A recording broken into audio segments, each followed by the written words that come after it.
Free fire game খেলতে শুরু করি 2020 সালে। এলাকার ভাই ব্রাদারগুলোকে দেখতাম রাতে এক জায়গায় বসে বসে শুধু চিল্লাচিল্লি করতো। একদিক দিয়ে ভালো লাগতো, অন্যদিক দিয়ে মনে হতো এরা এমন চিল্লাচিল্লি কেন করে, চারজন করে।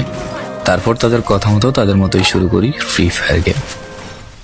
প্রথম দিন গেম খেলে রাত জেগেছি 11টা, যেটা ছিল রাত জায়গার প্রথম কারণ এবং প্রথম ভালোবাসা। এলাকার বন্ধুরা মিলে রাত হলেই আড্ডার আসর দিয়ে বসতাম আর শুরু করতাম গেম খেলা। সবাই তখন গেম খেলা নতুন শুরু করি। এত পরিমাণ আনন্দ ছিল গেমটিতে যা বলে বোঝানো সম্ভব না। তখন ভালো কোনো ফোন ছিল না, ল্যাগ করতো, তবুও খেলতাম। আব্বু আম্মুর কি পরিমাণ বকাঝকা খেয়েছি সেটা বলা বাহুল্য।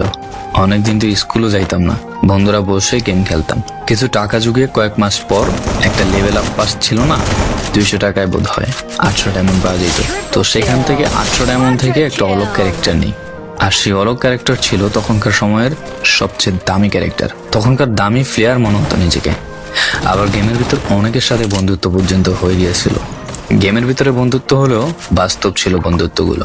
তখন ফ্রি ফায়ারে ডু পার্টনার সিস্টেমটা ছিল না, তাই কোনো মেয়ে গেমেও ছিল না। তারপর যখনই মেয়েরা গেমটা শুরু করে তখনই আস্তে আস্তে গেমের আনন্দ নষ্ট হয়ে যায়। অনেক বেশি র্যাম প্রয়োজন হতো, তো তাই গেমটা খেলতে ভালো একটা ফোনের প্রয়োজন হইতো। কিন্তু তখন ফোন ছিল না, কোনো রকম একটা ফোন দিয়ে খেলতাম গেমটা। ভাবতাম একটা ভালো ফোন হইলে গেমটা আরো সুন্দর করে খেলতে পারতাম, ল্যাগ করতো না ইত্যাদি। কত আনন্দই না ছিল তখন। প্রতি সপ্তাহে শুক্রবার বসে সবাই গিল্ডের গ্লোরি ফুল করতাম একটা কাস্টমের জন্য। পরের দিন সবাই মিলে আনন্দ নিয়ে একটা একটা করে কাস্টম খেলতাম। আমার জীবনের প্রথম 3 বছরের ভালোবাসা। কোনো মেয়ের জন্য আমি গেমটাকে কখনো ইগনোর করি নাই। যখন মন খারাপ থাকতো গেমটা খেলতাম একা একা। একটা ভয় পাইলেই তৎক্ষণাৎ মন ভালো হয়ে যাইতো, মুখে সব সময় একটা মৃদু হাসি থাকতো। এখন আমার কাছে গেমটা খেলার মতো অনেক ভালো একটা ফোন আছে, আমার কাছে এখন অনেক ভালো কালেকশন আছে, টপ আপ করার জন্য টাকাও আছে। কিন্তু গেমের ভিতরে থাকা সেসব বন্ধুরা আর নেই, সবাই ব্যস্ত হয়ে গেছে।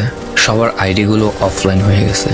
কেউ 1 মাস 2 মাস পর ঢুকে গেমের ভিতর সবকিছু ব্যাক করে দিয়ে দিয়েছে। এখন যার বেশি টাকা সেই বেশি প্রো, এখন কারো স্কিল দেখা হয় না। ফ্রি ফায়ারের সব ফালতু ইউটিউবারদের দিয়ে ভরে গিয়েছে সব। ওল্ড ইউটিউবার গুলো ফ্রি ফায়ার খেলা ছেড়ে দিয়েছে। আমি এখনো সেই 2017 সালে ফ্রি ফায়ার ব্যাক আসবে বলে অপেক্ষায় আছি। এই পুরো ভিডিওটা স্কিপ করতে আপনার ইচ্ছে করছে না, কোনো এক কারণে আপনাকে এই ভিডিওটা দেখতে বাধ্য করে রেখেছে। জি জনাব, তুমি সেই ছেলে যে তার পুরো আবেগ দিয়ে গেমটা খেলেছো। তুমি সেই ছেলে যে 2017 সালে ফ্রি ফায়ারের মিউজিক শুনলে কান্না মুখ করে ফেলো। তুমি সেই ছেলে যার এত পরিমাণ আবেগ যে এখন তুমি ফ্রি ফায়ার গেমের পুরনো কোনো ভিডিও দেখলে মন ভরে দেখো।